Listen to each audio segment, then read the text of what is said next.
हम इम्यूनो 3+ के बारे में बात कर रहे हैं। इम्यूनो 3+ दो चीजों पे बहुत ज्यादा काम करता है और ये दोनों चीजें हमारी बॉडी के लिए बहुत ज्यादा जरूरी है। एक है आपका डाइजेस्टिव सिस्टम, आपका पाचन तंत्र, और दूसरा है आपका इम्यूनिटी, जिसको हम कहते हैं प्रतिरोधक क्षमता, बीमारियों से लड़ने की ताकत। आयुर्वेदा में पाचन क्रिया को बहुत ज्यादा इंपॉर्टेंस दिया गया। हमारा डाइजेस्टिव सिस्टम जो है उसको बहुत ज्यादा इंपॉर्टेंस दिया गया है। कहते हैं हमारा डाइजेशन एक बहुत जरूरी चीज है। आपका जो पेट है अगर वो अच्छा है, आपका गट अगर अच्छा है, तो बहुत सारी बीमारियों को हम दूर रख सकते हैं। आयुर्वेदा में डाइजेशन के ऊपर बहुत सारी चीजें बोली जाती हैं। आयुर्वेदा में बोला जाता है आप जब भी खाना खाते हो खाने को चबा चबा के खाओ, क्योंकि जब आप खाने को चबा के खाते हो जो सलाइवा खाने में मिक्स होता है, क्योंकि हम इंडियन डाइट में कार्बोहाइड्रेट ज्यादा होता है, क्योंकि हम रोटी चावल ज्यादा खाते हैं, तो कार्बोहाइड्रेट को जो पचाने की चीज होती है वो आपके सलाइवा में होती है, लार में होती है। आयुर्वेद में बोला जाता है खाना खाने के 1 घंटे के बाद पानी पियो, क्योंकि जो आपका पेट में जो डाइजेस्टिव जूस बना है, जो आपका खाने को पचाने में हेल्प करता है, वो डाइल्यूट हो जाते हैं, इसीलिए खाना खाने के 1 घंटे के बाद पानी पियो। तो आयुर्वेदा में डाइजेस्टिव सिस्टम को लेकर, पाचन तंत्र को लेकर बहुत सारी चीजें बोली जाती है। बोला जाता है अगर आपका पाचन तंत्र अच्छा है, सही है, तो आपकी इम्यूनिटी बढ़ जाती है, आपका जो उम्र होता है वो बढ़ जाता है, आप खुश महसूस करते हैं। अगर वो बहुत ज्यादा स्लो है, आपका खाना अच्छे से पचता ही नहीं है, आपने खाना खाया और 1 घंटे के बाद भी आपको बेल्चिंग हो रही है, खट्टी डकारें आ रही है, आपको हमेशा वीकनेस लगेगा, आपको आलस आएगा, लेथार्जी फील करेंगे, आपको हमेशा सोने का मन करेगा। तो डाइजेशन की अगर बात करें, ये जो फोटो आप देख रहे हैं ये हमारा डाइजेस्टिव सिस्टम है। आप जब खाना अपने मुंह में डालते हैं उसको चबाते हैं, सलाइवा लार से खाना मिक्स होता है और वो उसको खाने को हमारे फूड पाइप से लेकर, खाने की पाइप से लेकर वो हमारे पेट में चला जाता है। जैसे ही खाना पेट में जाता है वहां पे उसको ग्राइंडिंग होना, जैसे आप ये समझ लीजिए मिक्सर ग्राइंडर चलना स्टार्ट हो जाता है। खाना हमारे डाइजेस्टिव जूस में जो है, जो खाने को पचाता है उसको मिक्स करता है, उसके बाद हमारी छोटी आंत बड़ी आंत में जाता है, फिर हमारी बॉडी से जो भी अच्छी चीजें हैं, जो भी खाने में अच्छे तत्व है, पौष्टिक तत्व है, वो जो खाने में होता है, अगर बात करें वो जो खाने में होता है, जो अच्छी चीजें होती है वो आपका जो छोटा आंत है, स्मॉल इंटेस्टाइन, वो उसको एब्जॉर्ब कर लेता है, और जो खराब चीजें होती है आपकी बड़ी आंत में जाती है, बड़ी आंत में फिर वो चीजें हमारी बॉडी से बाहर निकल जाती है। ये बहुत ही कॉम्प्लेक्स प्रोसीजर है, मैं आपको बहुत सिंपल लैंग्वेज में समझा रही हूँ। लेकिन बात करें आज अगर डाइजेशन की प्रॉब्लम है तो बहुत सारे लोगों का जब खाना अच्छे से नहीं पचता। एग्जाम्पल से समझिए, आप घर में राशन, आप घर में सब्जियां लेकर आते हो, आप सब्जियों को लाकर रख देते हो, आप उसको यूज नहीं करते हो, बस वो सब्जियां रखी हुई है। कुछ दिन के बाद क्या होगा, वो सब्जियां सड़ने लगेंगी, उसमें से स्मेल आने लगेगा, बदबू आने लगेगी, उसमें कीड़े मकोड़े लगने लगेंगे। वही हमारी बॉडी में होता है। आपने खाना डाला लेकिन खाना अगर अच्छे से पच नहीं रहा, डाइजेस्ट नहीं हो रहा है, तो उसमें टॉक्सिक चीजें होना स्टार्ट हो जाती है, वो टॉक्सिन्स बनना स्टार्ट हो जाता है। और ऐसी चीजें जब आपके बहुत देर तक आपकी आंतों में रहती हैं, इंटेस्टाइन में रहती हैं, तो हमारे इंटेस्टाइन में ऐसी बहुत सारी चीजें हैं जो पौष्टिक तत्वों को आपके खून में लेकर जाती हैं, और वही खून में जाती हैं और आपकी पूरे बॉडी में जाती हैं। लेकिन अगर आपका खाना अच्छे से नहीं पच रहा है तो खराब चीजें, टॉक्सिक चीजें आपके ब्लड में चली जाती हैं, और जब वो ब्लड में चली जाएंगी तो आपके अलग अलग एरियाज में जाने लगती हैं और बहुत सारी बीमारियां होना स्टार्ट हो जाती है। इसको हम कहते हैं अमा, अनडाइजेस्टेड फूड। जब आपका खाना अच्छे से नहीं पचता तो आपको भूख नहीं लगेगी, आपका जो एपेटाइट है वो कम हो जाएगा, आपका पाचन क्रिया डिस्टर्ब हो जाएगा, आपका खाना अच्छे से नहीं पचेगा। कुछ लोगों के टंग पे, जैसा फोटो में देख सकते हैं, जीभ पे बहुत ज्यादा पीला कोटिंग होने लगता है, व्हाइट कोटिंग आने लगता है, मुंह से हमेशा स्मेल आती है, या बहुत सारे लोगों को हमेशा आलस फील होने लगता है। तो देखा गया कि कौन सी ऐसी चीज है जो इन सारी प्रॉब्लम्स पे काम करे, तो एक ऐसा प्रोडक्ट दिया गया, से आज, ये अभी की बात नहीं है, ये मैं आपको 2000-3000 साल पुरानी बात में बता रही हूँ।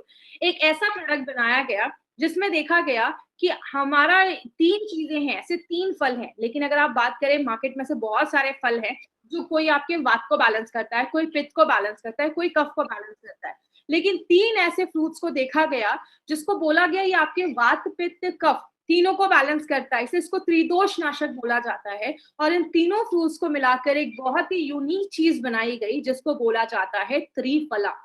नाम ही बताता है 3 फलों का कॉम्बिनेशन। ये 3 फलों के कॉम्बिनेशन को जब ये त्रिफला बनाया गया तो इसको देखा गया कि ये त्रिदोष नाशक जैसा भी काम करता है, आपके तीनों दोषों को बैलेंस भी करता है। त्रिफला के बारे में एक बहुत अच्छी चीज बताई जाती है, त्रिफला को एक नित्य रसायन बोला जाता है। नित्य रसायन का मतलब क्या है? नित्य मतलब रोज, एक ऐसी चीज जिसको आप रोज और साल भर खा सकते हैं, इसीलिए त्रिफला को नित्य रसायन बोला जाता है। तो ये एक ऐसी चीज है जिसको आप साल भर कंटिन्यू खा सकते हैं। इसको पॉली हर्बल मेडिसिन भी बोली जाती है। पॉली हर्बल का मतलब, पॉली मतलब बहुत सारे, हर्बल मतलब जड़ी बूटियां। जब बहुत सारी जड़ी बूटियों को मिलाकर कोई चीज बनाई जाती है उसको पॉली हर्बल मेडिसिन देखा जाता है। बोला जाता है अगर आप बस आंवला खाएंगे तो आपको बेनिफिट मिलेगा, लेकिन अगर आप उसको 2 से 3 चीजों और भी चीजों के साथ मिक्स करके खाते हैं तो उसकी जो पोटेंसी होती है वो बहुत ज्यादा एनहांस हो जाती है, बढ़ जाती है, वो आपको और भी अच्छे रिजल्ट देना स्टार्ट कर देता है। त्रिफला को 1:1:1 के रेशियो में बनाया जाता है। इसका मतलब अगर आपने 1 केजी त्रिफला लिया, 1 केजी आंवला लिया है तो आपको 1 केजी हरितकी और 1 केजी विवितकी ही लेना पड़ेगा। इसको हमेशा इक्वल क्वांटिटी में लिया जाता है, जिसको हम सम मात्रा भी कहते हैं। एक साथ आपको तीनों लेना है और तीनों को इक्वल क्वांटिटी में लिया जाता है तो ही त्रिफला का ये पाउडर बनता है। हरितकी एक बहुत ही इंपॉर्टेंट चीज मानी जाती है क्योंकि हरितकी को किंग ऑफ मेडिसिन भी बोला जाता है। आंवला हम सबको पता है, amla is a very good source of vitamin C. और अगर विटामिन सी की बात करें तो विटामिन सी बहुत सारी चीजों में हमने हेल्प करता है, जो हमने कल 95 में भी उसके बारे में पढ़ा है।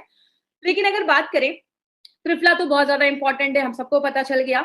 लेकिन त्रिफला मार्केट में कैसे अवेलेबल है? वो पाउडर के फॉर्म में अवेलेबल है। और अगर पाउडर की बात करें, अगर आपको त्रिफला के सारे बेनिफिट्स एक साथ लेने हैं तो मिनिमम 3 से 6 ग्राम त्रिफला आपको रोज खाना पड़ेगा। लेकिन पाउडर में प्रॉब्लम क्या है? इसका टेस्ट बहुत सारे लोगों को पसंद ही नहीं होता है।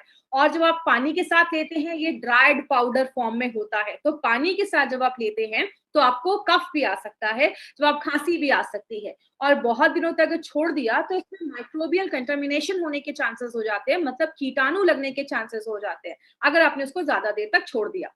हमारी कंपनी ने क्या सोचा, मार्केट में इसके टैबलेट्स भी आना स्टार्ट हो गए। तो टैबलेट्स की प्रॉब्लम क्या है कि अगर आप टैबलेट लेते हैं तो टैबलेट, अगर आप 3 से 6 ग्राम त्रिफला का टैबलेट लेते हैं तो आपको 6 से 8 टैबलेट दिन में 2-2 बार लेना है। और अगर आप कैप्सूल्स, कोई मार्केट में जो नॉर्मली कैप्सूल्स भी त्रिफला के मिलते हैं, अगर आप वो त्रिफला के कैप्सूल्स लेते हैं तो आपको मिनिमम 6 कैप्सूल्स एक दिन में लेना है, जो किसी के लिए पॉसिबल नहीं है। कोई दिन भर त्रिफला के टैबलेट्स या कैप्सूल्स ही नहीं खाते रहेगा। तो हमारे जो साइंटिस्ट हैं, डॉक्टर नारायण सर, उन्होंने एक स्पेशल तरीका निकाला और सोचा कि इतनी अच्छी जो धरोहर है हमारे आयुर्वेद की, इतनी अच्छी जो इंपॉर्टेंट चीज है हमारे आयुर्वेद की, क्यों ना उसको कोई डिफरेंट तरीके से बनाया जाए। तो पहली बार आयुर्वेद की हिस्ट्री में त्रिफला को यूज करने के लिए हमने एक स्पेशल प्रोसेस का इस्तेमाल किया है, जिसको हम कहते हैं ट्रीचुरेशन प्रोसेस। इस प्रोसेस को यूज करके हमने इम्यूनो 3+ बनाया। अब अगर बात करें ये प्रोसेस बेसिकली है क्या, सबसे पहले हम क्या करते हैं, ट्रिचुरेशन को थोड़ा सा समझिएगा। ट्रिचुरेशन में होता क्या है, सबसे पहले हम आंवला, हरितकी और विवितकी का हम एक्सट्रैक्ट लेते हैं और उसका हम एक पेस्ट बनाते हैं। उस पेस्ट को हम किसके साथ मिक्स करते हैं? आंवला, हरितकी और विवितकी के पाउडर के साथ मिक्स करते हैं। पाउडर हमने यहाँ पे क्यों लिया? क्योंकि आपको पता है जो पाउडर होता है उसमें उसके फाइबर्स रहते हैं। एग्जाम्पल से समझते हैं, आप ऑरेंज का जूस निकाल रहे हैं, आप एक साइड जब जूस निकालते हैं तो एक साइड जूस निकलता है और दूसरे साइड उसका फाइबर होता है। हम नॉर्मली फाइबर को फेंक देते हैं, लेकिन आपको पता है आपके डाइजेशन को अच्छा करने में, पाचन तंत्र को अच्छा करने में, वो जो फाइबर हमने फेंक दिया वो बहुत इंपॉर्टेंट काम करता है। इसीलिए हमने क्या किया, इसको 2 से 3 बार हम आपके पाउडर से मिक्स करते हैं। पाउडर का बेनिफिट क्या होता है, हमें फाइबर भी मिल जाता है और जो फाइबर्स है वो आपके डाइजेशन को भी इंप्रूव करता है। तो हमने पहले आंवला, हरितकी और विवितकी का एक पेस्ट लिया, उसका एक्सट्रैक्ट लिया, उसके बाद हमने उसको पाउडर के साथ मिक्स किया, फिर हमारा एक पेस्ट तैयार हो जाता है। फिर हम दूसरी बार फिर से आंवला, हरितकी और विवितकी के त्रिफला का पाउडर लेते हैं, फिर से उसको मिक्स करते हैं, फिर हम ये प्रोसीजर फिर एक बार और मिक्स करते हैं। मतलब 2 से 3 बार, अगर नारायण सर की लैंग्वेज में बात करें, 2 से 3 बार हम इसको घोटा लगाते हैं। मतलब इसकी पोटेंसी जो है, इसकी एफिशिएंसी जो है वो बढ़ जाती है। मार्केट में अगर जहां पे आप 3 कैप्सूल्स खा रहे हैं, वहां पे अगर आप इम्यूनो 3+ का एक कैप्सूल भी खा लेते हैं, उससे ज्यादा अच्छे आपको बेनिफिट्स मिलते हैं, क्योंकि इसको ट्रीचुरेट करके बनाया गया, घोटा लगाकर बनाया गया। बात करें हमारा इम्यूनो 3+ कैसे कैसे काम करता है, सबसे पहले ये हमारे पेट को मजबूत करता है। आपको पता है पेट हमारा कंट्रोल रूम है। बोला जाता है अगर पेट अच्छा है, आपका बहुत सारी बीमारियां आपका होने से बच जाएंगी, क्योंकि अगर आपका खाना ही अच्छे से नहीं पच रहा, जब खाना अच्छे से नहीं पचेगा, चीजें सड़ने लगेंगी तो बहुत सारी बीमारियां होना स्टार्ट हो जाएंगी। तो अगर आपका पेट मजबूत है, आपका गट स्ट्रांग है, तो आप बहुत सारी बीमारियों को खुद से बचा सकते हैं।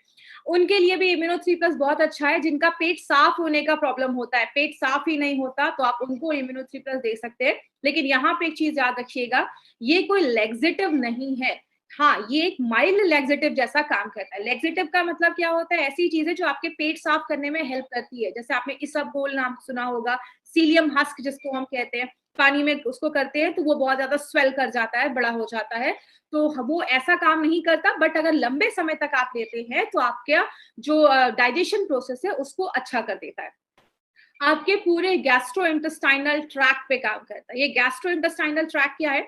आप जब खाना खाते हैं तो आपके मुंह से लेकर जो खाना आपके पेट में जाता है, आपका स्मॉल इंटेस्टाइन छोटी आंत, आपका लार्ज इंटेस्टाइन बड़ी आंत, सबका ख्याल रखता है। क्योंकि अगर आपको पता होगा, हमारी बॉडी में बहुत सारे बैक्टीरियाज होते हैं। बैक्टीरिया अच्छे भी होते हैं, बुरे भी होते हैं। बीमारियां कब होती हैं? जब हमारी बॉडी का बैड बैक्टीरिया ज्यादा बढ़ जाता है और गुड बैक्टीरिया कम हो जाता है। गुड बैक्टीरिया क्यों कम हो जाता है? क्योंकि जो गुड बैक्टीरियाज होते हैं उनका खाना क्या है? फ्रेश वेजिटेबल्स है, फ्रूट्स हैं। जब हम वो सब अपने डेली लाइफ में नहीं खा पाते हैं तो बैड बैक्टीरिया बढ़ना स्टार्ट हो जाता है। जो पिज्जा, बर्गर, ये सारी चीजें ज्यादा खाते हैं तो ये क्या करता है? आपके बैड बैक्टीरिया जो है उनको भी अच्छा, आपके पूरे जो आंतों का ख्याल रखता है, आपके पूरे गैस्ट्रोइंटेस्टाइनल ट्रैक्ट का ख्याल रखता है। आगे बात करें, आपकी आईसाइट के लिए बहुत ज्यादा अच्छा है। जो अपना त्रिफला होता है, त्रिफला आंखों की रोशनी को बढ़ाने में बहुत अच्छा काम करता है और आपकी आवाज को अच्छा करता है। यूनिक ट्रिचुरेशन प्रोसेस का इस्तेमाल किया गया है, पहली बार आयुर्वेदा इंडस्ट्री में इसका इस्तेमाल किया गया है। बेनिफिट्स हमें चूरन का, जैसे मार्केट में या तो आपको पाउडर मिलेगा या तो आपको टैबलेट्स मिलेंगे या आपको ऐसे कैप्सूल्स मिलेंगे जो आपको 5 से 6 कैप्सूल दिन भर में खाने होंगे। लेकिन हमने क्या किया है, ना टैबलेट में बनाया है ना पाउडर के फॉर्म में, हमने कैप्सूल्स का यूज किया है जो इजी होता है किसी के लिए भी खाने के लिए, और वो भी ट्रीचुरेट करके हमने इसमें त्रिफला को डाला है। और ये आपके जो मोतियाबिंद की प्रॉब्लम होती है, कैटरैक्ट की प्रॉब्लम होती है, उसको अब यहाँ पे एक पॉइंट क्लियर करना चाहूंगी। बहुत सारे लोग क्या करते हैं, मोतियाबिंद के पेशेंट्स को देना स्टार्ट कर देते हैं और बोलते हैं कि आपके मोतियाबिंद को ठीक कर देगा। देखिए, जब हमारी एज बढ़ना स्टार्ट हो जाती है, बहुत सारे लोगों को ओल्ड एज में आगे चलकर मोतियाबिंद की प्रॉब्लम स्टार्ट हो जाती है। अगर कोई पर्सन कम एज से ही, अगर 30-40 इयर्स की एज से ही अगर इम्यूनो 3 प्लस रेगुलर लेना स्टार्ट करता है, it prolongs onset of cataract, cataract होने से बचाने में मदद करता है। प्लीज ये मोतियाबिंद के पेशेंट को ये बोलकर मत दीजिए कि आपका कैटरैक्ट ठीक हो जाएगा। तो ऐसा बोलकर भी हमें कभी किसी को रॉन्ग कमिटमेंट करके कोई प्रोडक्ट को सेल नहीं करना है। बहुत सारे लोगों को पाइल्स का प्रॉब्लम होता है। पाइल्स का प्रॉब्लम का मेन कॉज है आपका डाइजेशन अगर सही नहीं है, आपका खाना अगर अच्छे से नहीं पच रहा है, तो ही पाइल्स की प्रॉब्लम होती है। तो ये सबसे अच्छी बात, आपके डाइजेशन को ही अगर अच्छा कर देगा तो पाइल्स की प्रॉब्लम को हम रिड्यूस कर सकते हैं, कम कर सकते हैं। अब ये देना किसको है, इसको याद रखिएगा। जिसका पेट साफ नहीं हो रहा, खाना खाया लेकिन पेट साफ नहीं हो रहा है नेक्स्ट डे, या बाहर का खा रहे, बीमार हो जा रहे, कहीं पे गए हैं, वेदर चेंज हुआ है और बहुत जल्दी सर्दी, खांसी, फीवर ऐसी कुछ प्रॉब्लम हो रही है। बहुत सारे लोगों को जिनको चश्मा लगा है या कभी कोई कैटरैक्ट का ऑपरेशन हुआ है, तो उसके कुछ दिनों के बाद आप रिकमेंड कर सकते हैं। ये हल्की फुल्की आंख का कोई इश्यू है, उसमें आप दे सकते हैं। और ये कितने एज के ऊपर के लोगों के लिए है? 12 प्लस। ये पॉइंट आप याद रखिएगा। फिर बहुत सारे लोग क्वेश्चन पूछते हैं कि मैम इसको कितने उम्र के लोगों तक देना है? 12 साल के ऊपर अगर आपके घर में कोई बच्चा है तो आप उसको भी ये प्रोडक्ट दे सकते हैं। और दूसरी चीज, जैसा मैंने पहले भी बताया, ये एक नित्य रसायन है। नित्य रसायन का मतलब आप इसको साल भर ले सकते हैं। लेकिन एक चीज मैं बोलना चाहूंगी, कभी भी कोई प्रोडक्ट आप लगातार मत लो। अगर आपने 2 से 3 महीने लिया, 3 महीने के बाद एक स्टॉप कर दीजिए, 1 महीने का। 1 महीने के बाद फिर से आप इम्यूनो 3 प्लस लेना स्टार्ट कर सकते हैं। तो 3 महीने के बाद 1 महीने का गैप करना है, फिर से आपको इम्यूनो 3 प्लस कंटिन्यू कर सकते हैं। और इस प्रोडक्ट को आपको साल भर लगातार ले सकते हैं। अब क्या चीजें ध्यान देनी है? सबसे पहले, किसी को सीवियर कॉन्स्टिपेशन है, पेट साफ ही नहीं होता है, तो ये बोलकर नहीं देना है ले लो ये लैक्सेटिव है। ये कोई लैक्सेटिव नहीं है। लंबे समय तक लेंगे तो शायद आपको अच्छे रिजल्ट्स मिलेंगे। दूसरी चीज, किसी को कैटरैक्ट का प्रॉब्लम है या आंखों की रोशनी बहुत ज्यादा कम हो गई है, या बहुत लोग होते हैं देखते इधर है, लग रहा है देख रहे हैं उधर, स्क्विंट आई जिसको हम कहते हैं, इन सारे केसेस में हमें ये प्रोडक्ट नहीं देना है। अगर कभी बहुत सारे केसेस में देखा जाता है डायबिटीज बहुत ज्यादा जब बढ़ जाती है, तो बहुत सारे लोगों को आंखों की रोशनी जाने की प्रॉब्लम होती है, तो उस केस के लिए हमें ये क्योर करने के लिए नहीं देना है। तो ये हमारा 95 था, जिसके ऊपर एक बहुत ही अच्छा स्लोगन है, पेट ना खराब हो दोबारा, ये है आंखों का तारा। तो ये हमारा 95 था, सॉरी इम्यूनो 3 प्लस था, जिसके बारे में हमने अभी इंफॉर्मेशन ली।